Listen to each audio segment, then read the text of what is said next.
Work in property management for any length of time, and you're bound to hear residents complaining about each other.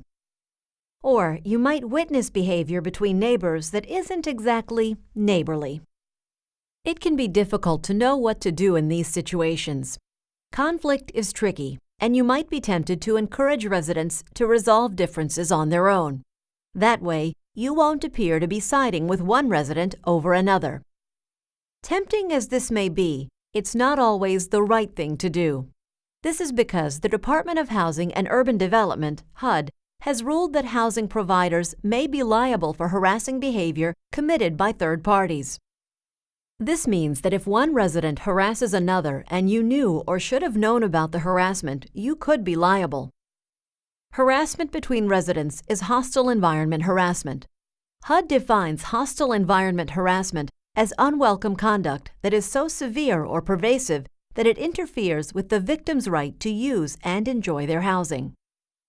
Hostile environment harassment includes name-calling, threats, vandalism, intimidation, bullying, or other unwanted behavior on the basis of a resident's protected class. HUD expects housing providers to stop harassment happening at their communities.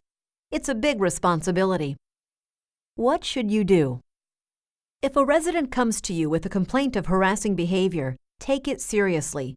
Don't say, "Oh, I'm sure they're just teasing," or "You might be a little too sensitive," or try to ignore it. Remember, a resident doesn't have to come to you with a complaint. If you witness harassing behavior, you have just as much responsibility to stop it as if the resident had come to you themselves. HUD's rule is that housing providers are liable if they knew or should have known about the harassment and did nothing to stop it. Always follow your community's policies for investigating the complaint. If action is warranted, take steps to stop the behavior. This might include speaking with the harasser to let them know that the behavior will not be tolerated, evicting the harasser, or moving the victim to a different apartment. Not every conflict between residents rises to the level of harassment, but when it does, you must take action. If you look the other way, you can be held liable.